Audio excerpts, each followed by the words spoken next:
तो अजय देवगन की साल 5 मूवीज़ आने वाली है, जिसमें से ये सेकंड मूवी थी जिसका नाम है मैदान। पिछले महीने आई थी शैतान, एंड आई कैन क्लियरली से कि ये साल will belong to Ajay Devgn. आज अब बात करेंगे मैदान मूवी के बारे में। तो आपको पता होगा कि मैदान एक स्पोर्ट्स ड्रामा मूवी होने वाली है फुटबॉल के अराउंड, और ये मूवी एक रियल लाइफ इंसिडेंट्स पे बेस्ड होने वाली है, जिसमें जो मेन हमारी कहानी है वो एक आदमी के बारे में होने वाली है और उसके एफर्ट्स के बारे में होने वाली है जो उन्होंने पुट इन करे थे हमारे जो इंडिया का गोल्डन एरा था फुटबॉल का 1952 से लेकर 1962-1963 तक। तो वो जो गोल्डन एरा था, तो उस गोल्डन एरा का जिन्होंने बर्थ दिया था उसको, वो होते हमारे कोच जिनका नाम था रहीम। तो ये उनकी कहानी होने वाली है और मैं आपसे कहूँगा कि this is really a very well made movie. पहले मैं शुरुआत में ही बोलना चाहूँगा कि ये मूवी की जो लेंथ है ऑफिशियल वो काफ़ी लंबी है, 3 घंटे के भी ऊपर थोड़े से मिनट इसकी कहानी होने वाली है। लेकिन इस मूवी की लेंथ मुझे तो कहीं भी फील नहीं हुई। इंटरवल तक भी एकदम स्नैपी, एकदम फास्ट हम चले जाते हैं, फिर उसके बाद भी एकदम फास्ट चीज़ें होने लगती है, और जो पीक आता है मूवी का वो आता है आखिर के शायद 25 मिनट कह लो, वो 20 से 25 minute are just amazing to witness. क्यों, कैसे, सारी चीज़ों पे बात करेंगे। पहले मैं बोलना चाहूँगा कि इस मूवी को देखने के लिए मैं ज़्यादा एक्साइटेड एक चीज़ की वजह से था, वो था इसके ट्रेलर में दिखाए हुए फुटबॉल खेलने वाले शॉट्स। क्योंकि जितने भी ट्रेलर में उन्होंने शॉट्स दिखाए थे फुटबॉल के अराउंड वो काफ़ी बेहतरीन लग रहे थे। और मैं आपसे बिना डाउट का कह सकता हूँ कि मूवी में भी जितने भी सारे फुटबॉल के सीन्स है और काफ़ी अच्छे मात्रा में है, वो काफ़ी बढ़िया लगते हैं, और आखिर में जाके तो उससे आपको बहुत ही ज़्यादा आनंद मिलेगा।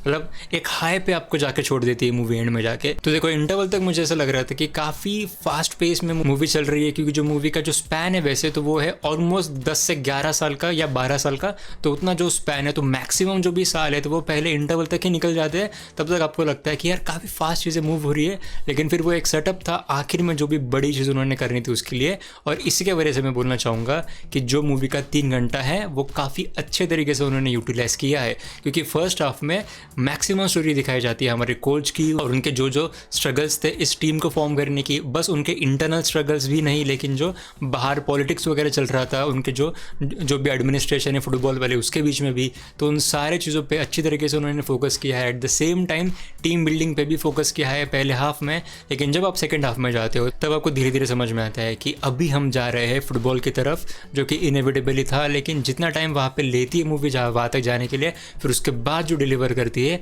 वो मुझे काफ़ी ज़्यादा पसंद आया। और अब मैं बात करना चाहूँगा मूवी की सबसे अच्छी चीज़ के बारे में, जो था कि किस तरीके से उन्होंने फुटबॉल के मैचेस के सीन शूट करे थे। मुझे बहुत ज़्यादा पसंद आया। क्यों, आपको बताता हूँ। क्योंकि जितने भी सारे सीन्स थे वो काफ़ी क्रिएटिवली एंगल्स लेके शूट किए थे। जैसे कि जो उनका मेन उनकी जो एक स्ट्रैटेजी थी, तो वो स्ट्रैटेजी को हाईलाइट करने के लिए उन्होंने जो बर्ड्स आई वाले व्यू वाले शॉट्स होते हैं, यानी कि ऊपर से टॉप व्यू वाले जो भी शॉट्स होते हैं, उससे दिखाया था कि कैसे उन्होंने सारे जो भी फॉर्मेशन किया था टीम का वो कैसा वहाँ से दिख रहा है। फिर उसके साथ उन्होंने काफ़ी सारे लो एंगल से भी शूट किए थे मैचेस, और बहुत सारे उन्होंने बॉडी कैम वाले शॉट्स लिए थे, यानी कि पॉइंट ऑफ व्यू वाले शॉट्स लिए थे।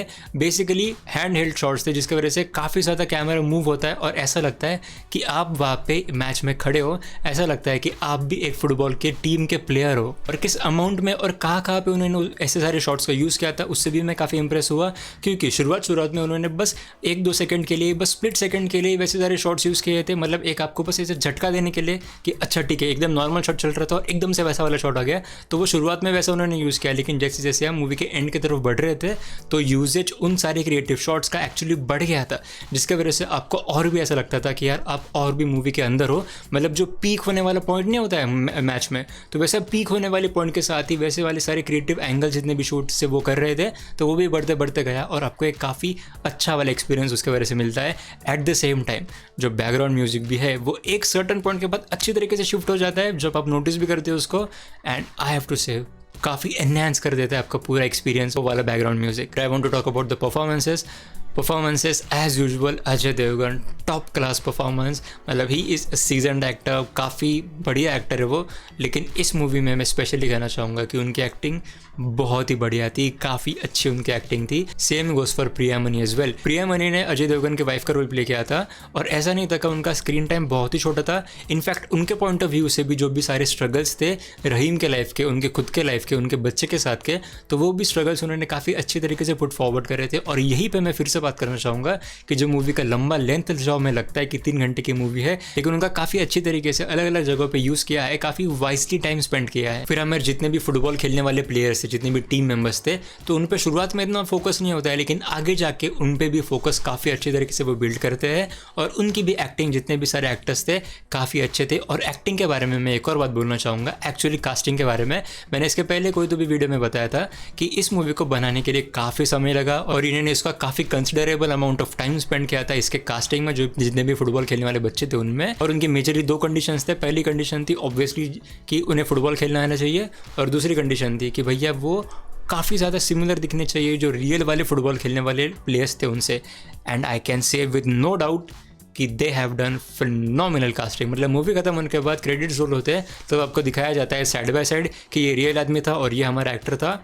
बहुत ही ज़्यादा सिमिलरिटीज आपको दिखते हैं। वो देखने के बाद आपको एक्चुअली और भी अच्छा लगेगा कि यार this is really a very well made movie. और ये कोई स्पॉइलर है नहीं वैसे, लेकिन मूवी ख़त्म होने के बाद उन्होंने जो रियल वाले प्लेयर्स थे उनको भी दिखाया है और ऐसा लग रहा था कि उन्हें एक रिस्पेक्ट देने के लिए वो किया है। And I really love that. और हाँ, मूवी को देखते हुए आपको काफ़ी मोमेंट्स पे लगेगा कि ये वाला जो प्लॉट पॉइंट है या फिर ये वाला जो बीट हिट कर रही है मूवी काफ़ी ज़्यादा सिमिलर है चक दे इंडिया मूवी के साथ। अब मैं बताने नहीं चाहूँगा कौन से पॉइंट्स थे वो, लेकिन आप खुद ही समझ में आ जाएगा। लेकिन फिर मैंने उसके बारे में सोचा और फिर रियलाइज़ किया कि Chak De India movie was not based on real life, लेकिन ये वाली जो मूवी है Maidaan, it was based on real life. तो कोई ऐसा तो नहीं कि चक दे इंडिया ने शायद से जो भी उनके फिक्शनल एलिमेंट्स थे जो कि मैदान मूवी के स्टोरी के साथ जो कोइंसाइड कर रहे थे, शायद से चक दे इंडिया ने वो मैदान की जो ओरिजिनल स्टोरी थी 1960s की वहाँ से प्रॉब्ली बोरो किए हो या फिर इंस्पायर्ड हुए हो। And there is nothing wrong in that, लेकिन बस मुझे उतना नोटिस हुआ तो सोचा आपको बता दूँ। Basically what I want to say कि जितने भी स्पोर्ट्स वाले मूवी में जो भी नॉर्मल वाले प्लॉट पॉइंट्स हमें दिखते हैं, अंडरडॉग्स वाले ये वो वाले, तो ये भी आपको यहाँ पे देखने को मिलेंगे। लेकिन as I said at the start of this video कि movie feels really well made, इसलिए वो जितने भी पॉइंट्स थे आपको लगेगा कि हाँ ठीक है वो मैंडेटरी थे यहाँ पे भी आने के लिए, आ भी गए, लेकिन मूवी अच्छी बनी है। और आपको स्क्रीन पे बड़े मियां छोटे मियां मूवी का भी रिव्यू दिख रहा होगा, तो उसको भी आप चेकआउट कर सकते हो। And as always thank you so much for watching.